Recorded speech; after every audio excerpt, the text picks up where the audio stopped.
What's up, wall fans, common sensors, social media world, and of course, podcast consumers?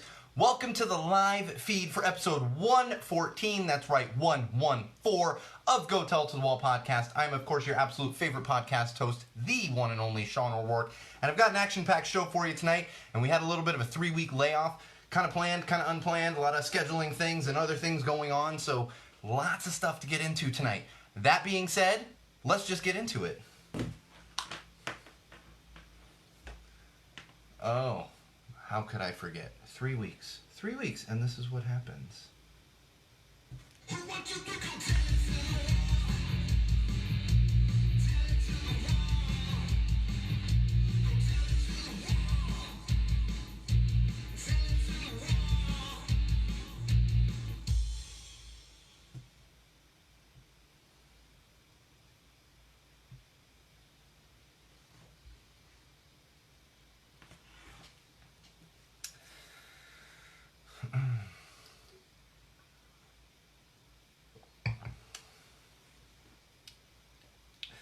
Alright,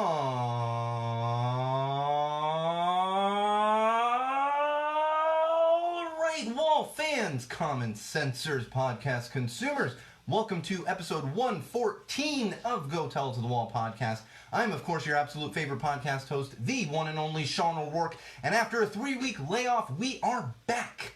That's right. Did you notice there was no podcast for 3 weeks? I know some of you did because I was getting some messages and things, and some of you were like, what's going on? Is everything okay? Everything was fine.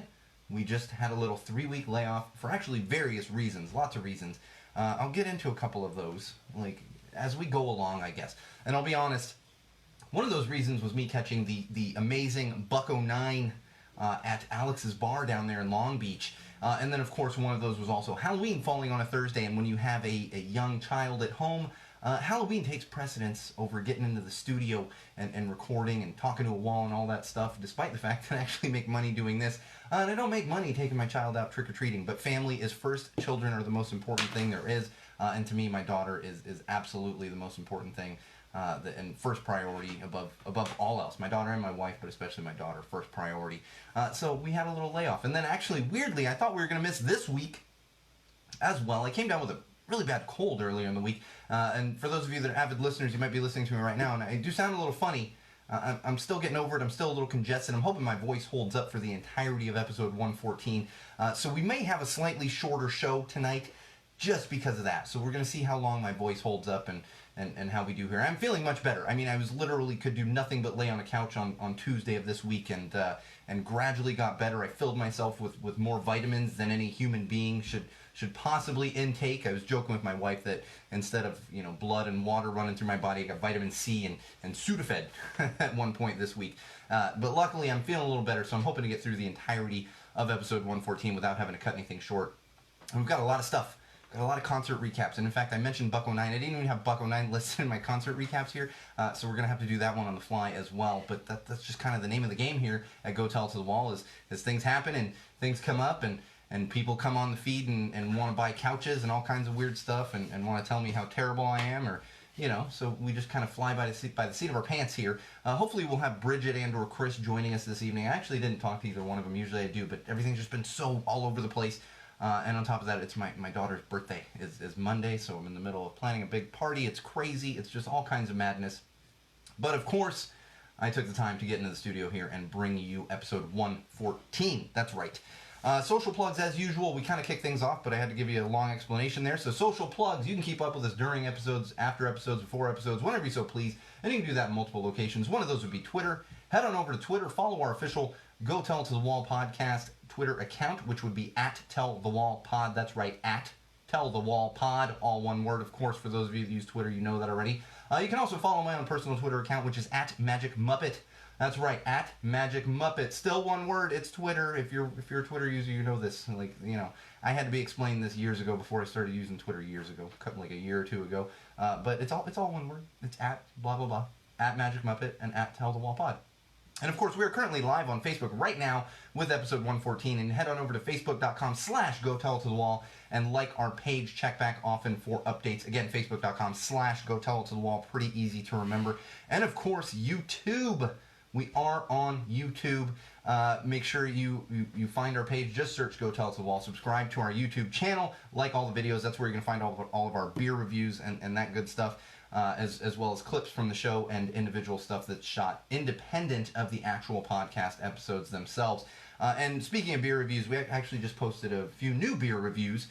Brand spanking new. Still got that new beer review smell on them, so make sure you check those out. Share them, like them, dislike them. Do whatever you kids do on YouTube these days. And of course, if you can remember none of those things, just remember SeanO'RourkeLive.com, SeanO'RourkeLive.com. Head on over there. You're going to find links to all those things I just mentioned, as well as blog posts, photos, videos, all kinds of great stuff on SeanO'RourkeLive.com. That's kind of your one-stop shop for everything Go Tell It to the Wall and everything that is Sean O'Rourke. So make sure you bookmark that one and check back often, and you can link to all those things I just mentioned so you don't even have to remember it. Although the beauty of a podcast is you can just rewind a little and say, oh, it was at Magic Muppet, at Tell the Wall Pod. So SeanO'RourkeLive.com. You'll also find our Patreon page on there. Please help us out financially. Every dollar counts. Every dollar helps. Every dollar helps to keep this studio running. So please help us out if you have the means and you see fit to do so. Help us out on Patreon. I'm actually going to throw it out there because I've started using it again, and we seem to be getting a lot of stuff on it. If you'd like to follow my own Instagram account, which we're going to start integrating some Go Tell It to the Wall stuff on there, that's SoCal Sean. It's literally just SoCalSean, SoCal Sean. Yeah, somehow I managed to get that username years ago, and just haven't really used it much, but I've started using the Instagram again a little bit. So if you want to follow on there, look for SoCal Sean. You'll see my lovely face right there. You're going to actually see a lot of shots from some recent concerts that I went to, which we're going to get into during entertainment news. And beer this week is a tasty little brew from Karl Strauss Brewing Company. That's right, Karl Strauss Brewing Company out of San Diego. Fantastic beers. It is the Red Trolley Ale. Red Trolley Ale. It's actually an Irish red ale. But for those of you that are familiar with Irish reds, this one is not super like Irish red. It's more of just like a red ale. Because me personally, despite the fact that my last name is O'Rourke, sometimes with these Irish reds, I'm like, it's definitely just a little too much for me. The Red Trolley Ale is not one of those that's a little too much. It's got a nice little aftertaste to it, and it's an ale sitting at 5.8% alcohol content. Super drinkable, super tasty, and I love Karl Strauss. They're one of my absolute favorite breweries. Of course, I'm a little biased because I am from San Diego, but check them out. This is one of their regular ones. One of their main beers, the Red Trolley Ale, actually named after the trolley system down there in San Diego they're kind of well known for. I don't know. I felt like they were well known for it back in the 80s, and now people are like, whatever, trolleys. But the Red Trolley Ale from Karl Strauss Brewing Company. Check them out. We'll probably get a beer review of this one up soon as well. I'm enjoying it, and I hope all of you will as well. Check them out. All right, now moving on. It's been 3 weeks of not being able to rant like this. Moving on to the weekly rant for episode 114 of Go Tell It to the Wall podcast. This one's a little bit all over the place. This one's been bugging me a little bit for probably a year or so, but it's been ramped up over the past few months, and then now with us hitting November, it's getting even more ridiculous. And what I'm talking about is overly emotional commercials, overly emotional ad campaigns. When it's like, what are you advertising that you need to start making me cry? And here people are going to come at me and say, Sean, you were in marketing for 10 years. That's why I can sit back, because I did this for over 10 years of my career, was marketing and ad sales. I understand the nuances and the differences. And these are companies that are really just trying to tug at heartstrings for no reason. And you might say, well, they're cute commercials and all this stuff and blah, blah, blah. Here's the thing that I have a problem with. That's fine. Have cute commercials. Tug at heartstrings and all this other stuff. I don't need to cry every time I'm trying to watch some television. I don't need to get emotional every time I'm trying to watch some television. And they're not even, because you can go back a few years ago and there's the animal shelter campaigns and stuff. These are emotional. I get it. You want to tug at heartstrings there. Okay? But we have an ad campaign out right now from IKEA. Very emotional. Okay, IKEA, you sell fucking cheap furniture. Calm down with the over-emotional ad campaign. I don't need to cry. Just show me some furniture and call it a day. If you want to be funny or whatever, that's fine, but we don't need to be over-emotional. Now, obviously, I am very sensitive to this because I do suffer from obsessive-compulsive disorder. Sometimes I can see these ads, and that sticks with me for like a day. It depresses me for like a half a day, whatever it might be. And I'm not the only one out there. That's why I bring this up. I'm not the only one out there. And I'm just really tired of it. I'm extremely tired of it. And in all seriousness, like I said, it's just not healthy for people. These commercials can seem nice and heartwarming and everything else. It can be a complete trigger for somebody. Absolute trigger for somebody that deals with mental illness. And remember my use of the word trigger there, because I'm going to rant a little bit about that when we get to some social trends here. And the other one, I actually saw this as I was going into the studio, and it was like, you got to be kidding me. Peloton has an over-emotional holiday commercial ad campaign right now, and it's like, calm down, it's a fucking stationary bike. You're selling exercise equipment. You don't need to tug at my heartstrings. It's an exercise bike. You know, when it comes to the exercise, let's go back to the, getting people inspired and lose weight and all this other stuff. It doesn't need to be emotional, make me cry. It's not life-changing. It's a goddamn exercise bike. So calm it down. Completely. I'm done with this. I want to see some funny commercials. Everything at the holidays doesn't have to be emotional and sad and all this other stuff. And, there's people missing. We're just trying to sell you clothing from Macy's, but look how emotional we're going to be with Christmas dinner and Thanksgiving dinner and all this other stuff. It's not cute. It's not. What it is it's oversaturating television with these commercials that are pretty much designed to make you cry. And that's what's going on. And maybe you're sitting out there and you like them, and that's fine. That's fine. Go watch them on YouTube. I don't want to be sitting watching a football game and some weird ad campaign comes on and I've got to get all emotional, and then that is what's in my head for the rest of the day. And I recognize the mental illness aspect of this. But consider that 1 in 25 adults in this country has a mental illness. 1 in 25. 1 in 5 teenagers, about 1 in 5 teenagers, suffers from mental illness. We don't need to be triggering people. We don't need to be tugging at those heartstrings. Calm it down, all of you, especially IKEA, Macy's, Peloton. There's going to be more of them coming down the pipes. I'm just going to start keeping track. Because we don't need this. And you're all more capable of doing things outside of just an over-emotional ad campaign. Make me laugh. And I'll spend money on your stuff. That's where I'm at. All right, moving on, some trending on social. That's right. Why am I'm hitting the red line here.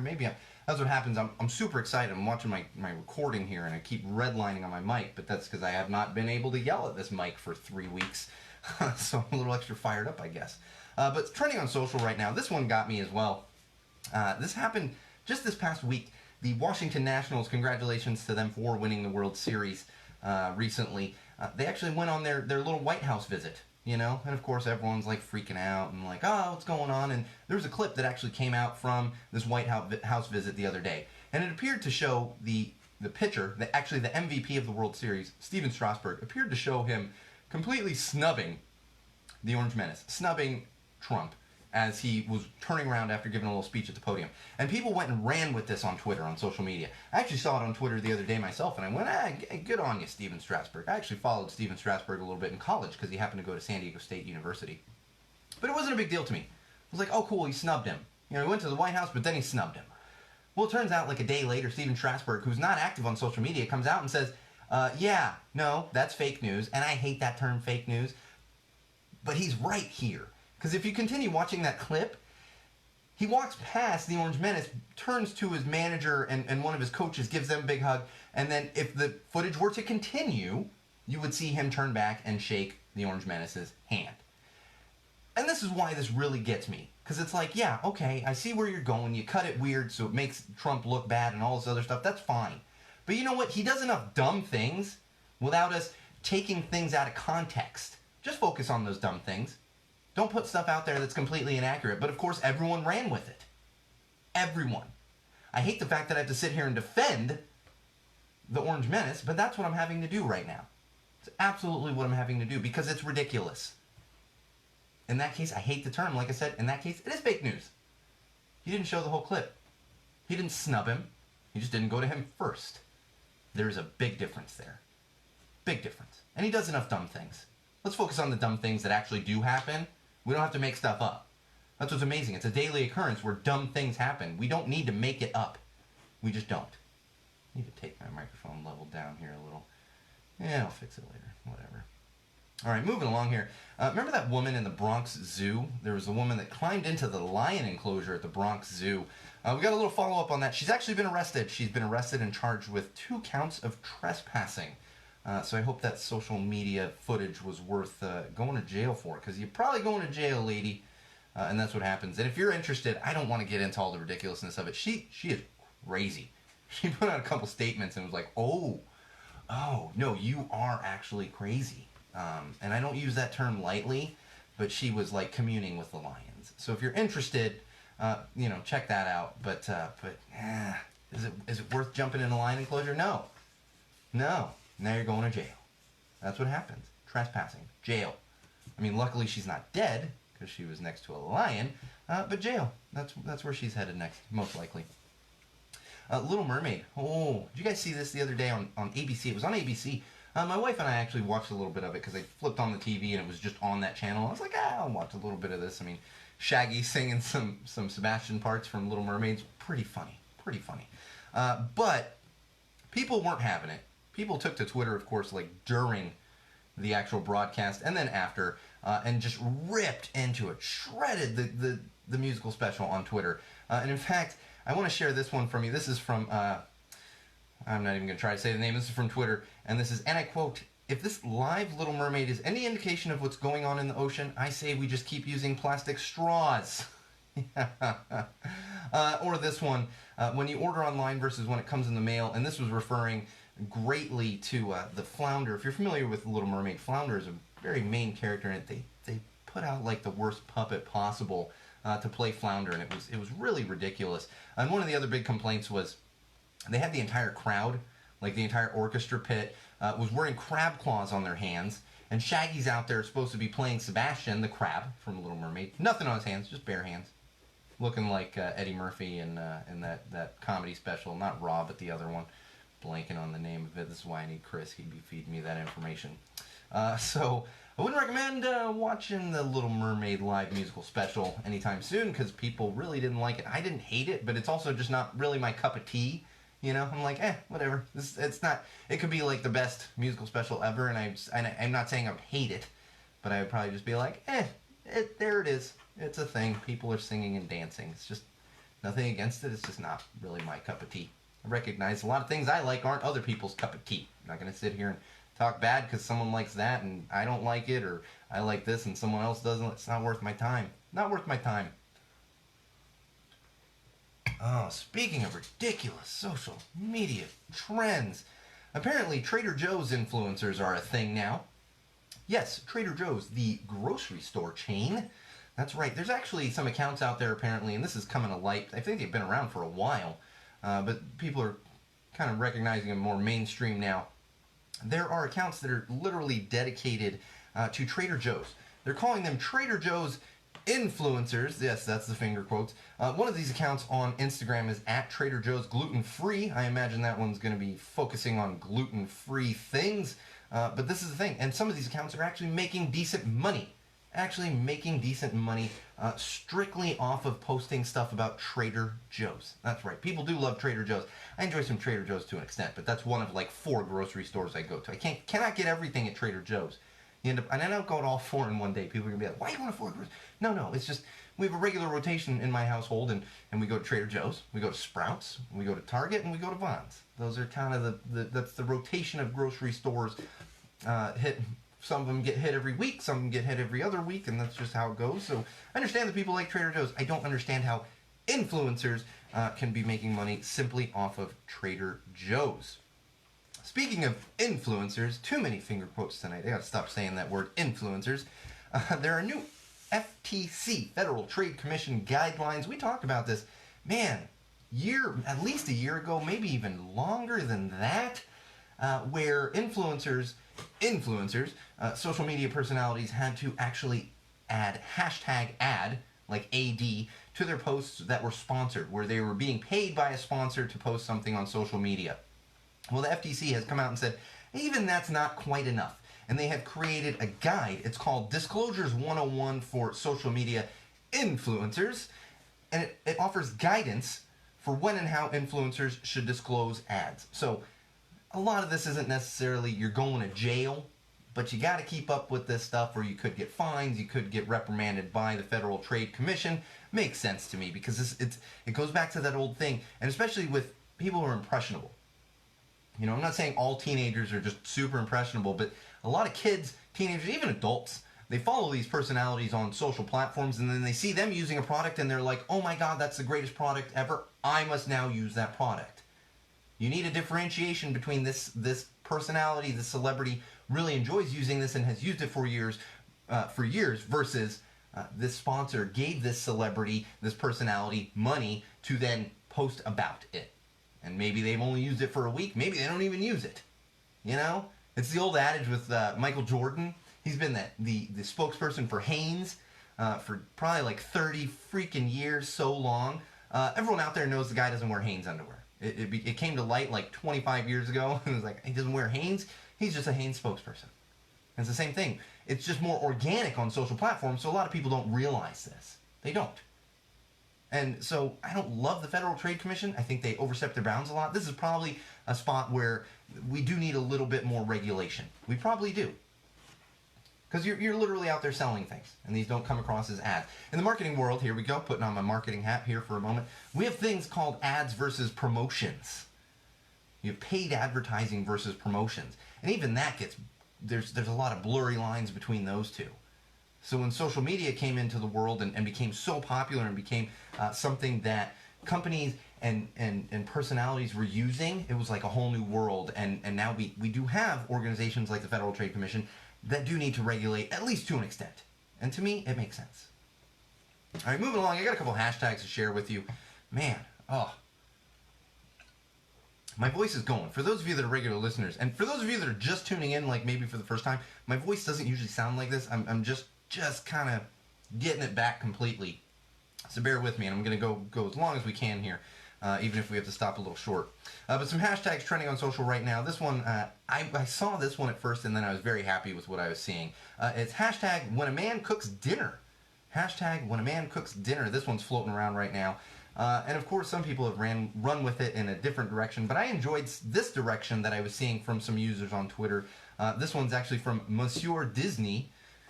Seriously, Monsieur Disney. And I quote, to my male students, a little wait, am I reading the wrong? No, here it is.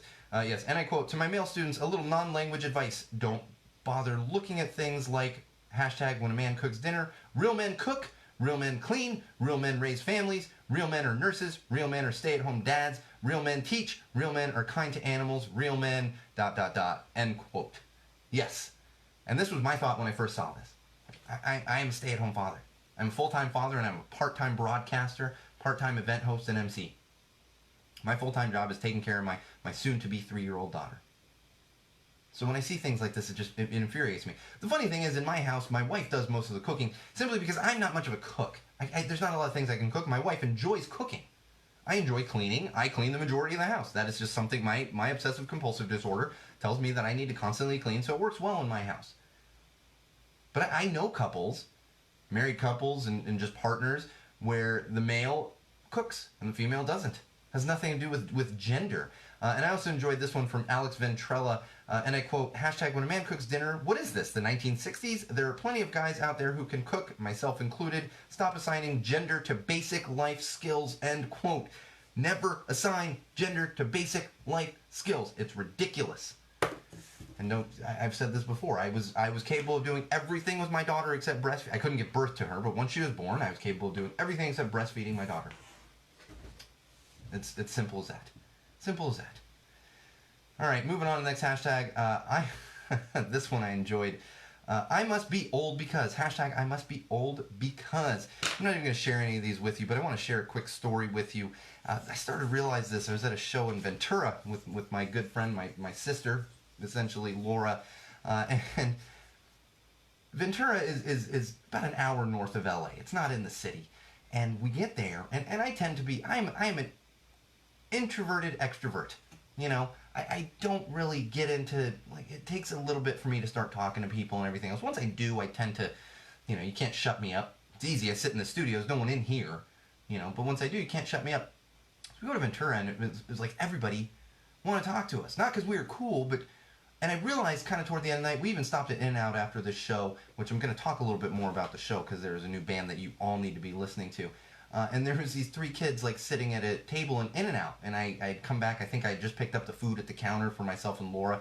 And go to sit down, and these 3 kids are sitting there, and they look, and they're like, cool jacket. You know, I'm wearing my Dickies jacket with all my patches on it. And I go, oh, thank you. And that was kind of when it hit me. I went, oh, I'm getting old. I don't mean that in a negative way, but I'm like one of the older guys at these shows now. You know, these are kids that have there's some bands that I have seen live that they could never had a chance to see live because they were like 3 years old. And so hashtag I must be old because I have finally become the cool old guy at all of these punk, rock, and ska shows. And that is kind of my take on hashtag I must be old because I wasn't cool. I was doing the same things 20 years ago, and I wasn't cool then. Now that I'm pushing 40, I'm cool because I'm like the vet. I'm like, yeah, dude, I've been doing this for 25 years. Oh, Jesus, over 20. Whatever it is. Long time of doing this, man. Long time of doing this. All right. This one I really enjoyed. Oh, man, did I enjoy this. And this really ties into parenting as well. If you haven't seen this, you need to check it out. There's a viral video floating around the social platforms right now. It has been for a couple days because I saw it a couple days ago. It's a father in Virginia. His daughter is a cheerleader.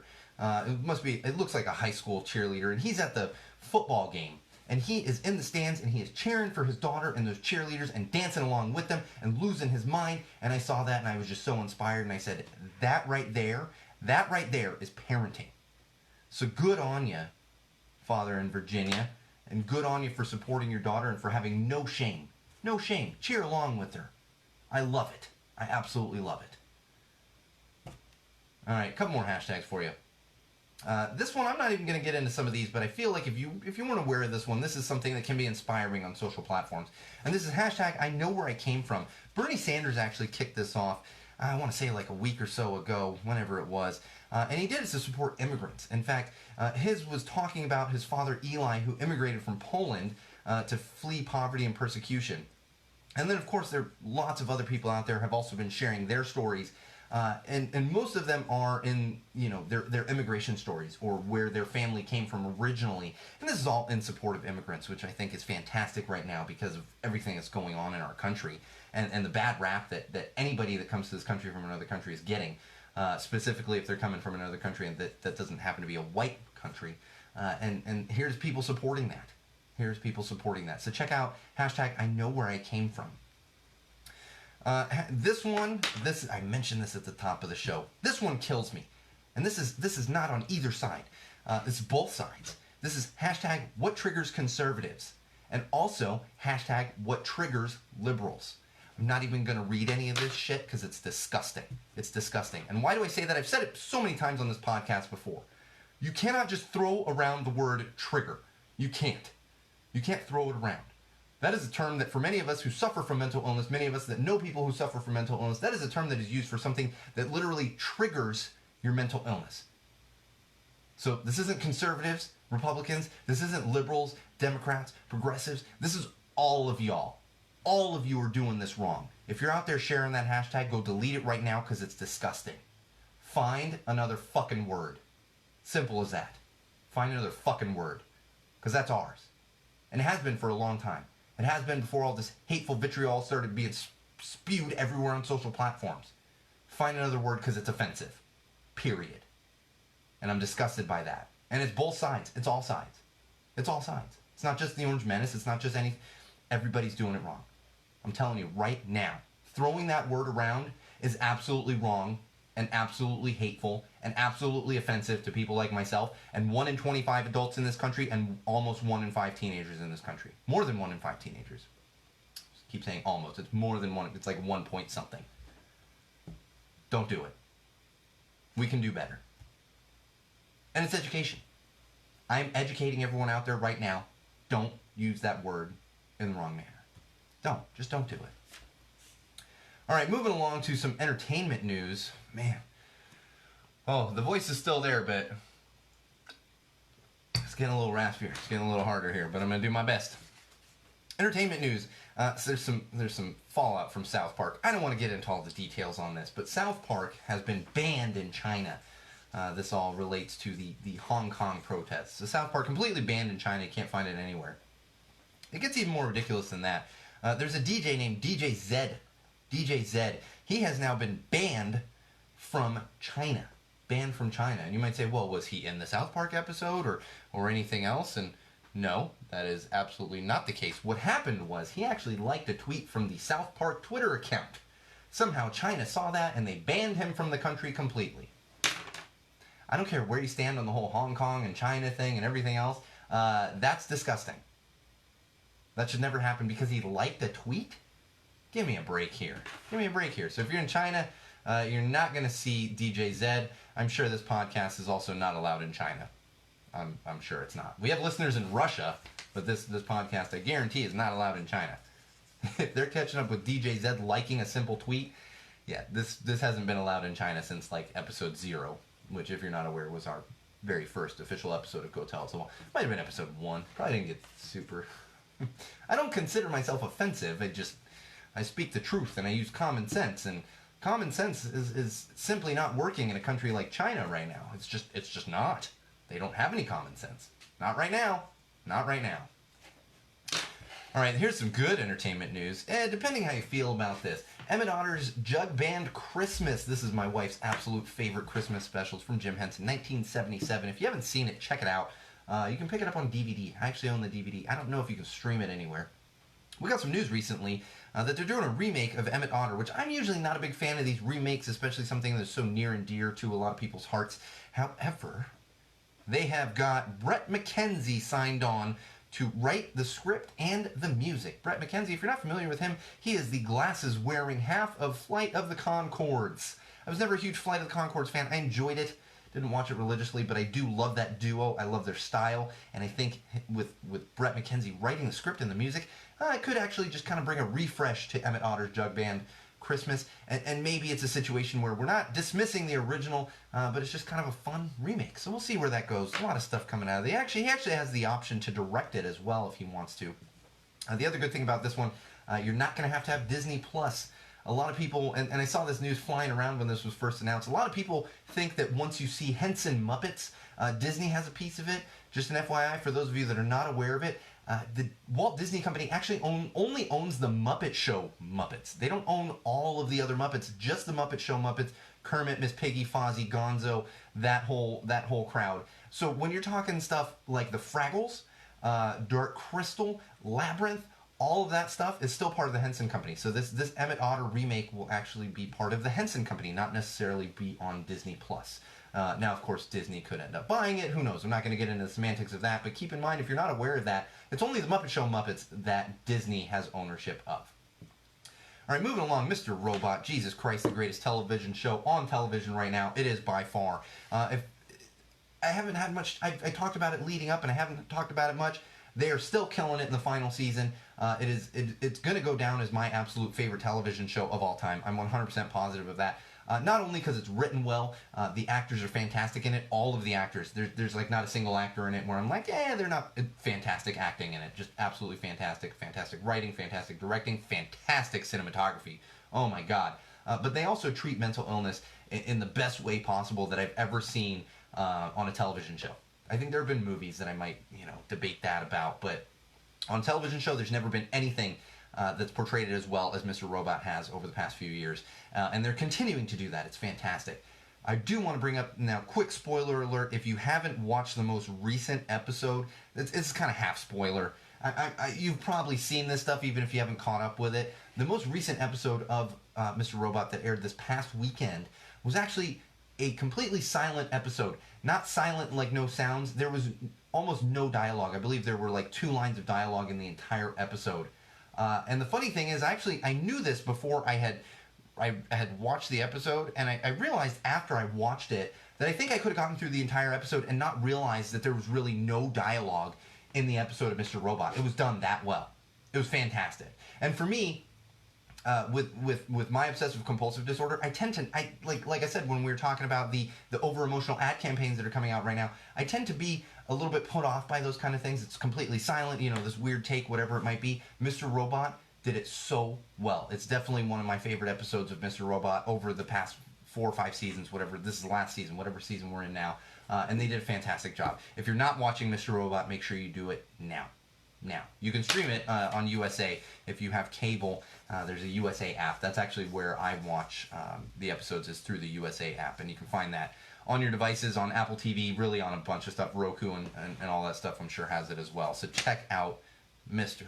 Robot. God, Rami Malek is so good. Rami Malek, Christian Slater, so good. So good. And Sam Ashmill, he's going to go down as one of my favorite showrunners of all time. And he's got some new projects coming up soon as well. Spencer, you on there? Spencer, what's going on with the football game, man? My good buddy Spencer just joined. And it's funny because I happen to look through my feed. He is a diehard Raiders fan, has been his entire life. Raiders are playing the Chargers tonight, and his young son, who I want to say is like 6 or 7, somehow became a Chargers fan here in Los Angeles. So there was a little bit of a battle going on in their house, which was interesting. So hopefully, I don't know who I want to. I don't like the Chargers, so I guess I'd be cheering for the Raiders as well. And then Brendan, how's it going out there in Chicago? I see you over there. Make sure you're watching some Mr. Robot. You gotta watch some Mr. Everyone should be watching Mr. Robot. I don't care what you're into. It's fantastic television. All right, moving along here. Game of Thrones. No, that's not where I am yet. Apple TV.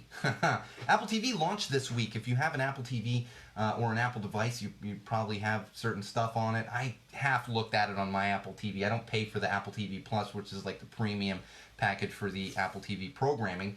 They're getting some what's the word I'm looking for here? They're not getting a lot of excitement behind their original programming that they're putting out there. In fact, most of the shows, all but one, are not tracking well on Apple TV Plus. And there's shows on it. There's a show with Steve Carell and Jennifer Aniston not tracking well. The only show that's tracking somewhat well, somewhat okay, is S-E-E, with Jason Momoa. And I have a feeling that's only tracking well because it looks like Jason Momoa is probably going to be shirtless quite a bit in it. I mean, I'm not a Momoa fan myself. I still remember the sexist things that he said at Comic-Con. But a lot of the women and men too love him. He's going to be shirtless, and I'm pretty sure that's the only reason it's the one show that's tracking well on Apple TV Plus. It's going to be a few years before Apple TV catches up. It's interesting because Disney Plus obviously has this huge catalog of stuff that they can put on. Apple TV doesn't really have this. They're scrambling to get all this original programming and get stuff on their platform so that people will actually pay for Apple TV Plus. Speaking of shows that were not great, the Game of Thrones prequel at HBO. This was remember they had like 5 of these in development at one time. This was the one remaining show that they were moving forward on a pilot to actually shoot a pilot. They shot the pilot. And HBO decided that they are going to pass completely on this Game of Thrones spin-off, this prequel. This was one of the spin-offs. And that officially means no Game of Thrones spin-offs whatsoever at HBO. Completely done. So all that madness for Game of Thrones. And I'm going to say it right now. I remember this. What's the date today? November 7th, 2019. I was thinking about it the other day. Something came up about Game of Thrones. And I was thinking about it and kind of just mulling around in my head. And I watched it religiously. I loved it. My wife and I relate to it. We started watching like season 4 and caught up and everything. I loved it at the time. And then I think back on it. Everyone freaked out and then won all these Emmys and blah, blah, blah. I look back at it and I'm like, it was fine. It wasn't that great of a show. I wouldn't call it the greatest show on television. Like I sit here and say that about Mr. Robot. It was fine. It was definitely overhyped. And it was fine. And now we see nobody even wants prequels of this stuff. So much for that Game of Thrones freaking out. And don't blame it on the final season. But, well, the final season was so... Come on. The show was fine, and it was a phenomenon, and people got into it, and because it was based on books and had all this, sex and violence, and anybody could get killed. It was fine. All right. Some Stranger Things news for those of you that are into Stranger Things. I still haven't watched Stranger Things season 3. It's sitting in my queue. That's the thing with all these streaming like Apple TV Plus. I don't know how people have time to watch all of these shows. I don't know. I still have yet to watch the Dark Crystal prequel, and I am a Henson freak. My nickname is literally Magic Muppet. There's a Muppet, there's a Muppet, there's a Muppet, there's a Muppet, there's a Muppet, there's a Muppet. Oh, and there's a bunch of Muppets back there. There's a Muppet hooded sweatshirt that I had custom made by my mother hanging behind me. Still haven't watched the Dark Crystal prequels. Not because I don't want to. I just don't have freaking time. I don't know how people have time to watch all these shows. I haven't watched Stranger Things season 3, but we got some information on the upcoming season 4. They revealed the title for the premiere episode of season 4, and it's going to be called The Hellfire Club. And apparently it's a bit of an X-Men reference. Not the X-Men movies, but the X-Men comic books, specifically Uncanny X-Men, which was a big thing in the 80s and early 90s, the Uncanny X-Men. I will admit, I was never a big comic book guy, never have been. I actually read a little bit of X-Men. There are some X-Men comic books on this bookshelf back here, and some of them are Uncanny X-Men, so I get it. We don't know. It's going to be shooting next year, so who don't know when Stranger Things Season 4 is coming out. But for those of you that want to freak out and get all excited for the next 2 years, the Hellfire Club. Yeah, that'll be fun. Some news from Disney Plus. We got official confirmation from Disney that Avengers Endgame will be streaming on Disney Plus as soon as it launches. So the day that Disney Plus launches, you'll be able to watch Avengers Endgame. Maybe I'll actually get around to watching it. I don't know. I watch enough of the clips on YouTube. That's what's funny about these Marvel. And I'm not going to sit here. We've talked about this before. I'm not going to sit here and say Marvel movies are terrible. It's just not my cup of tea. I'm like, that's fine. I enjoy certain things. I mean, Deadpool. Oh man, I love the Deadpool movies. I do enjoy the character development and the dialogue from some of the characters in the Marvel movies, but I'm not a huge fan. I haven't seen Endgame yet. I've watched a bunch of clips of it on YouTube. You know, I really enjoyed the original Guardians of the Galaxy until they went to a sequel and turned it into a commercial for Baby Groot.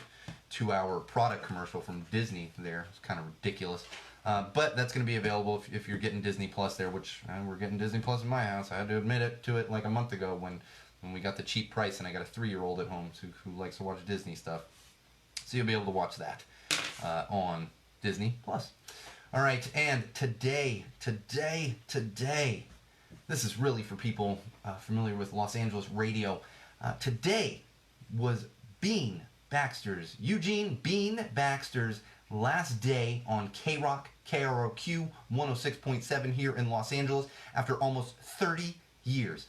New Year's Eve would have been 30 years for Bean Baxter on the air with Kevin doing a show on K-Rock. Today was his absolute last day. I've talked about this before. He's actually struggled with mental illness. He's moving to England, and after 30 years, we need to give a huge salute and a huge good on you, Bean, to Bean Baxter. Thank you for making radio in Los Angeles that much more lively. Thank you for launching careers of people like Jimmy Kimmel, among many, many others that really started out on the Kevin and Bean show on K-Rock here in Los Angeles. So it's a sad, sad day, but we salute you. We love you.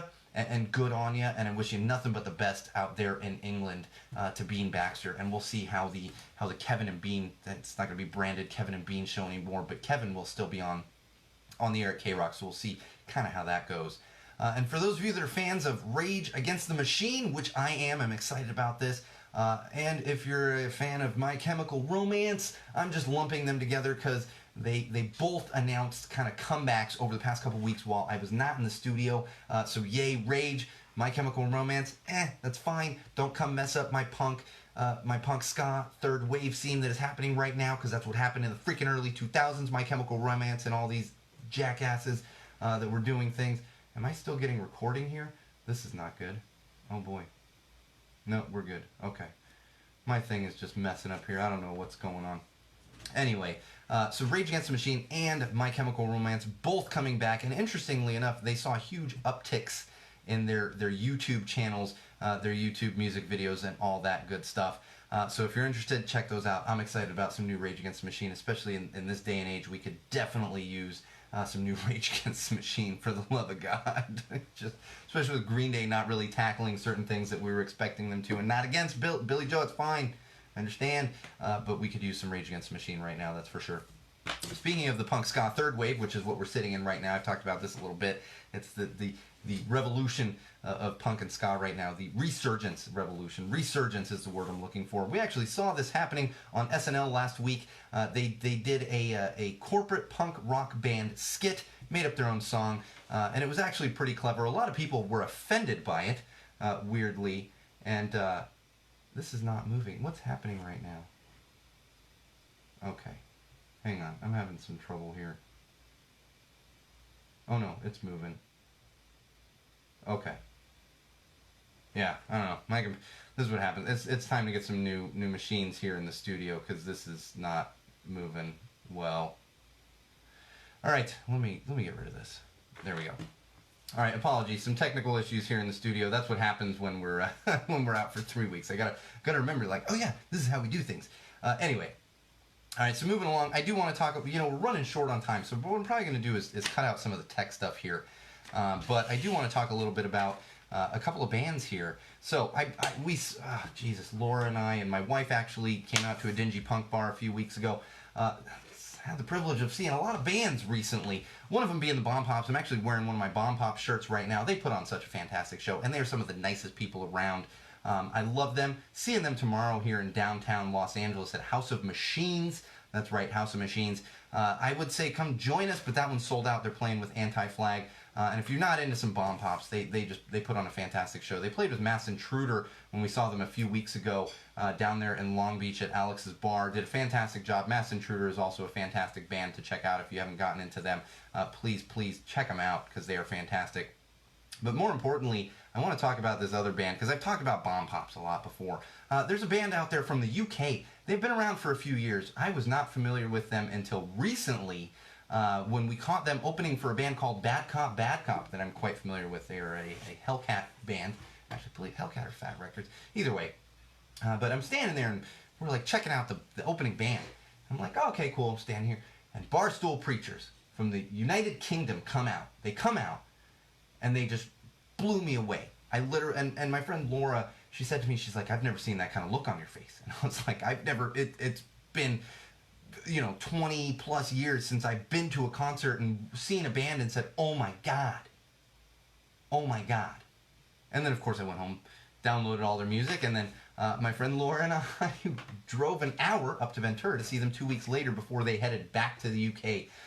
But to be honest, I mean, I've talked about so many bands that we see. I actually caught Interrupters down there in Irvine recently as well. Definitely still love the Interrupters. But if you love any of the ska, the pop punk, the ska punk that I talk about on this podcast, make sure that you are listening to Barstool Preachers. Follow them. Check out their music. They're just the best group of guys. I actually bought a t-shirt from the bassist who was working the merch booth. One of the nicest guys ever. Everyone in that band, just fantastic. And their music just kills it. And if you're an Interrupters fan, Amy is literally on one of their tracks. So check out Barstool Preachers. And make sure you listen to Bomb Pops as well. We're seeing Bomb Pops tomorrow night here in downtown Los Angeles. I'm actually seeing them a week from Saturday again in Garden Grove. That's 3 Bomb Pops shows over the course of like 5 weeks, I believe. And I'm a huge Bomb Pops fan as well, so check them out. Also super nice people. I've talked to many of them from the band at shows and everything, and they're fantastic to listen to. And I love supporting bands that are just down to earth and great and fun and really connect with their fans. Bomb Pops is a great example of that. Barstool Preachers is a great example of that. Interrupters to an extent, which is funny because Interrupters, they've just gotten big, so it's a little harder to kind of keep up with them. But did have an opportunity thanks to my good friend Seth, who. Oh, I keep meaning to put him on the wall supporters board because he's actually a longtime patron of the podcast. Actually had a little connection and hooked us up with a backstage pass, which we of course gave to my good friend Laura, and she had the opportunity to meet the often imitated, never duplicated Amy Interrupter. And she's just one of the nicest people around. One of the nicest people. And this is why I love pop punk, ska punk, and all this stuff. A lot of down-to-earth people. I love the music, but I also love the down-to-earth people that come from these bands and that scene. It's just fantastic. All right, let's move along to some mental health. Mental health. Like I said, we are running short on time. It's hot in the studio. My recording software is being weird. Kind of getting back into the swing of everything here. But mental health. That is not a giggle at mental health. I'm just still laughing at my recording software over here. There's a new short film that is available on Amazon. It actually highlights depression. There is a comedian out there, a stand-up comedian out there named John Pavaromo, who actually has been open about his struggle with depression and anxiety for years.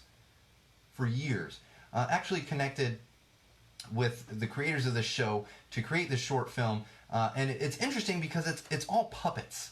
That's what it's called, Duppet, D-U-P-P-E-T, and it's all puppets. So it's kind of framed as a kid's show, but it tackles real life important adult situations when it comes to mental illness.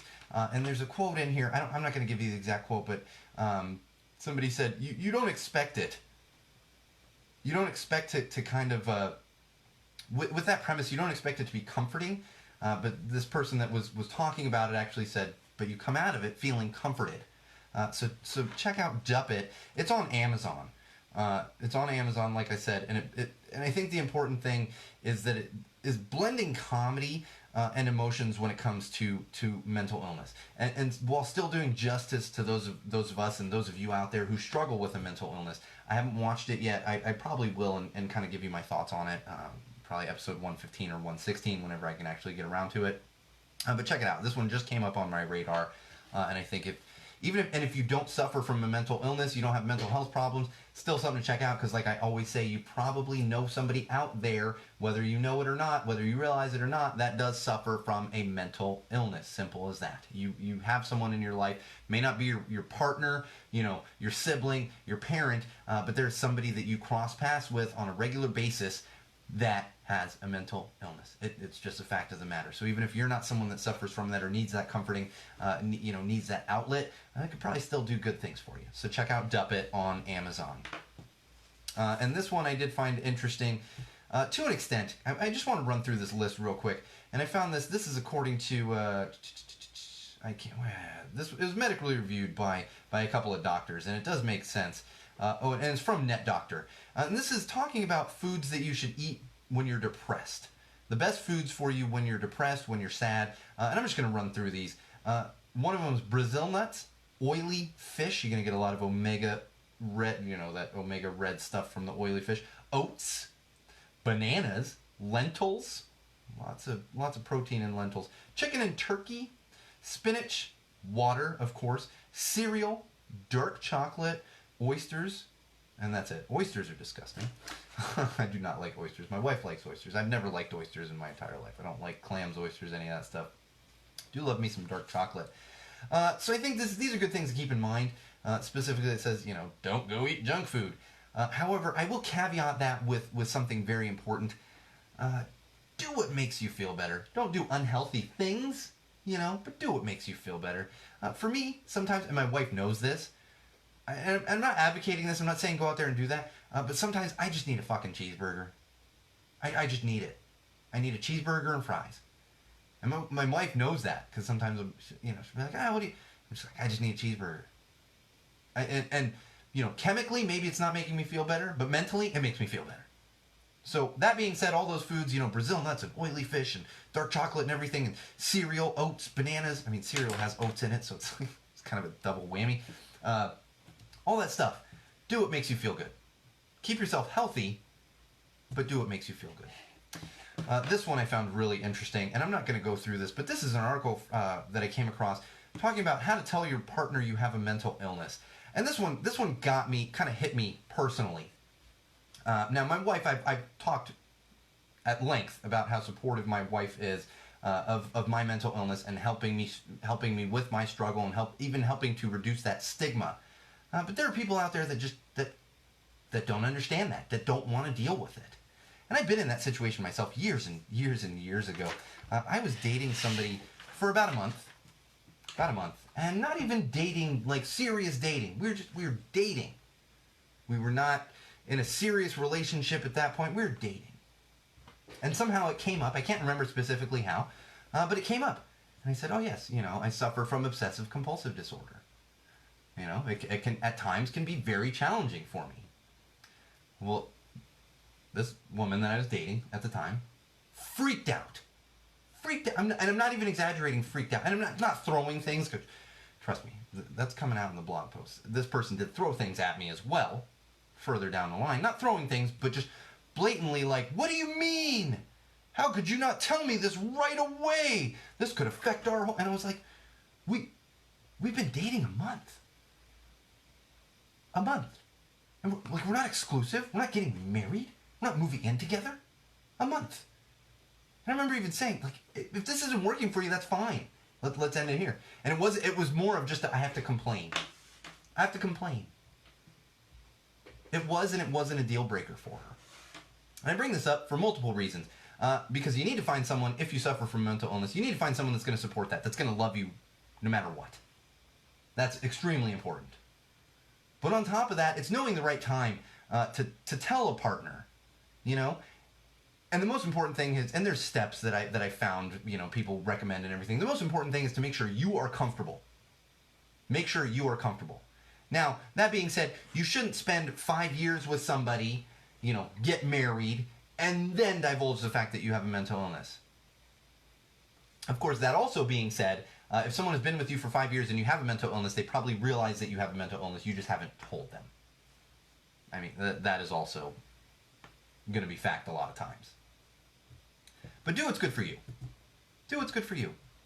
And learn from my mistake of being yelled at for nothing and then continuing to stay with somebody in a very, very unhealthy relationship. That stuff is coming down in blog posts. They're literally sitting and I just need to be organized, and that's my journey with mental illness, and a lot of that's going on there as well. All right, one more thing on mental illness here that I want to talk about, and this one's really straightforward. Mental health sick days. Mental health sick days. A lot of people ask this. They say, is it okay to take a mental health day? A sick day for mental health. I'm not physically sick, but mental health day. And I know I've touched on this before, but it's becoming really more apparent now. I actually a couple months ago talked about a boss who was like, yes, absolutely, take a mental health day. You know, and it came out on social media and stuff. I've been fortunate enough, even when I worked at cutthroat companies, like the Walt Disney Company, it was still okay to take mental health days. And I think this is important. If you're an employer out there, make sure that your employees are able to do that. Because you might say, well, you're not physically sick. I'll tell you, a mental illness can be just as, if not more debilitating than a physical illness. It can. And that's the simple fact of the matter. So if you're an employer out there, remember, people are going to need to be able to take mental health days. If you're somebody that needs to take a mental health day, know that that is okay. That is absolutely okay. All right, let's move on to some parenting. I have a couple of quick things in parenting here. We got some news from T.I. There's a rapper, T.I. Yeah, literally the letters T.I. T as in Tom, I as in the letter I. I don't know, what is the thing you say for I? He did an interview recently on a podcast. And we learned that he is basically one of the most horrible parents on the face of the earth. He was asked about his 18-year-old daughter and talking with her about sex. And he divulged that he actually goes with his daughter to the gynecologist once a year, to make sure that her hymen is intact. If you don't know what a hymen is, I'm not going to sit here and explain it. But to make sure that her hymen is intact, essentially making sure she has not had sex. 18 years old, and he's been doing this for years. Now, of course, he had to get permission from her, because that's the way the medical industry works, for that information to be divulged from her gynecologist. This is disgusting. This is disgusting. It's gross. It's absolutely wrong. And it is absolutely 100% abusive. This is abusive to a teenage girl.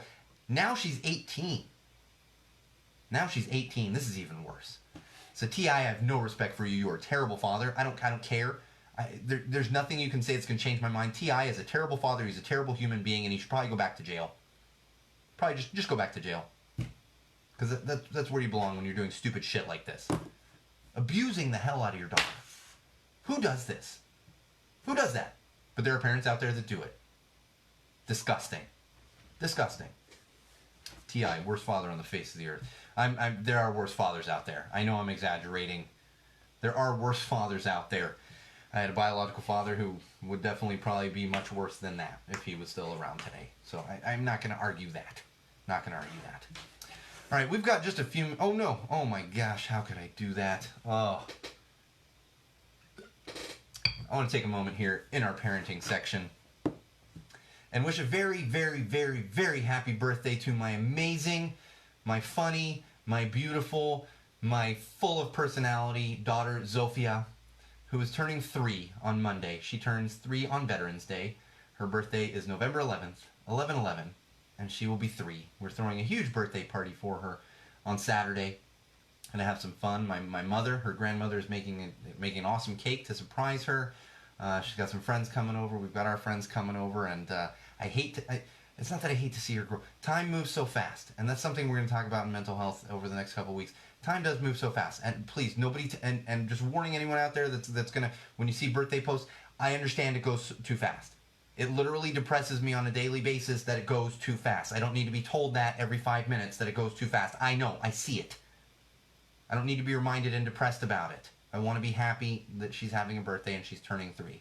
So happy birthday to you, Zofia, my beautiful, amazing daughter, who makes my world brighter on a daily basis. Makes my world just absolutely fantastic on a daily basis. All right, a couple things. You know what? I'm just going to run through these tech things real quick. Los Angeles has suspended the Uber permit for scooters and bikes. This is over a data sharing policy. The scooter wars it never ends. We're going to get into the scooter wars 2020 here. It's never ending scooter wars here, especially in California.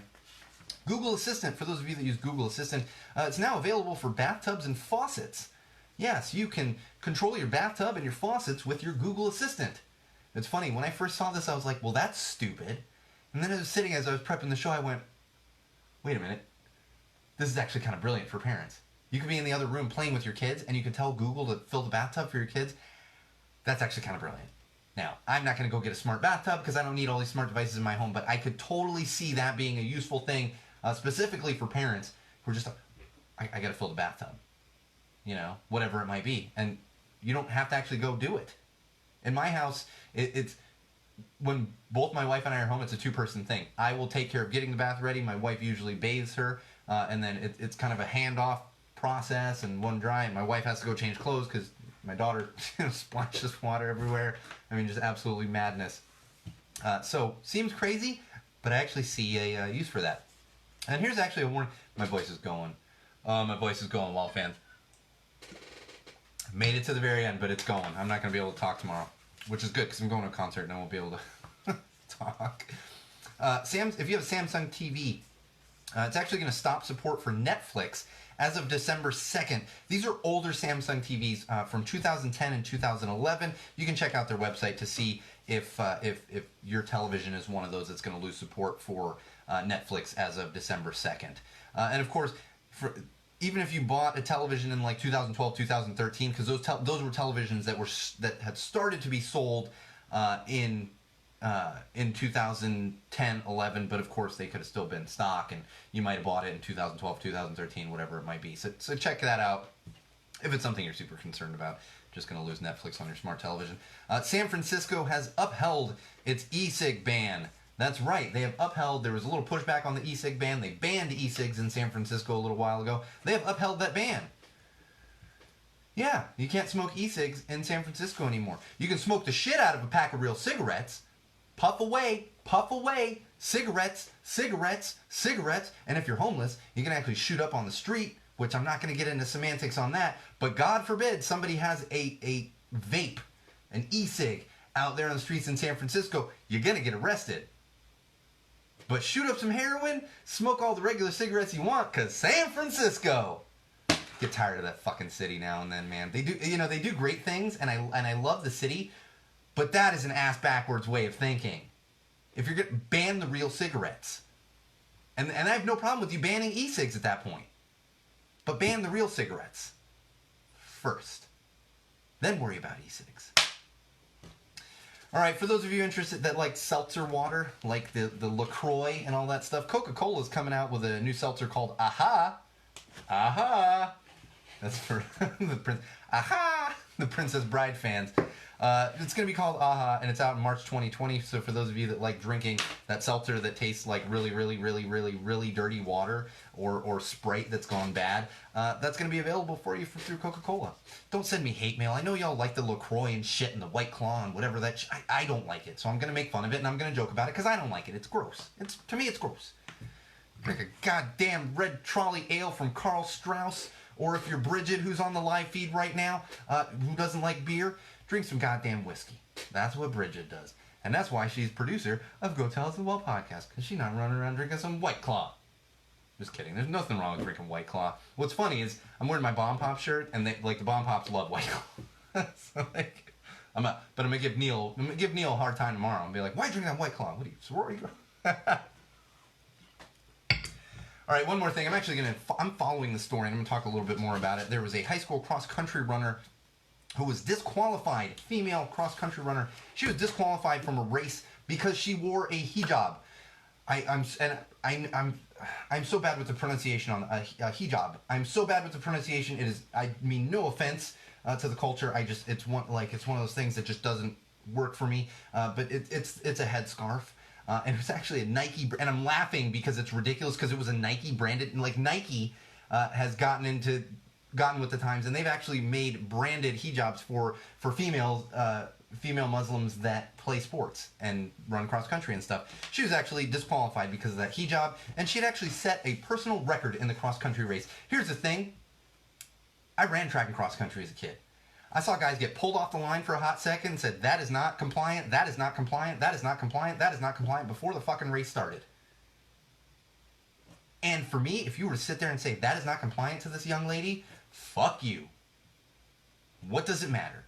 That is part of her culture. It is important to her culture. Let her run.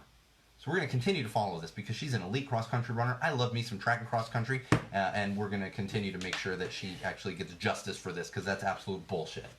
Absolute bullshit. Like, yeah, because that affected all of the other runners on the course. They were so distracted because her head was covered. Common sense, common sense, common sense. All right, wall fans, common sensors, podcast consumers, social media world. That's going to do it. My voice somehow made it through to the entirety of the episode. Make sure you check out some Karl Strauss Brewing Company Red Trolley Ale. I'm liking it. Super tasty. I'm going to finish this one. I'm going to have another one, actually. And this is very exciting. We will be back next week. Same old place, same old time. But like I said, we are out of time. Somehow my voice made it.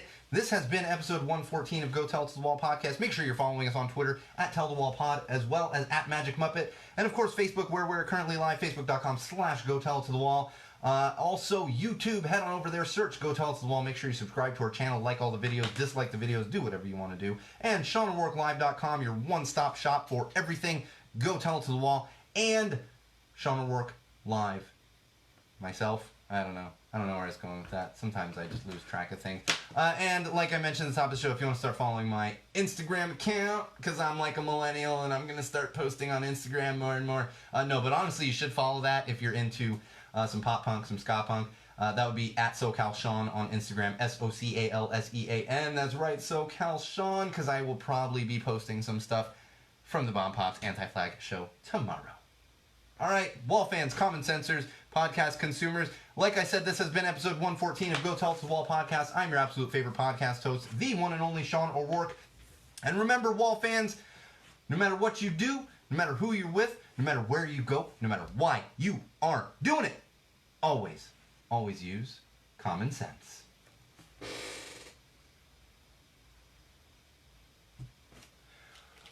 Oh, I'm like, whew.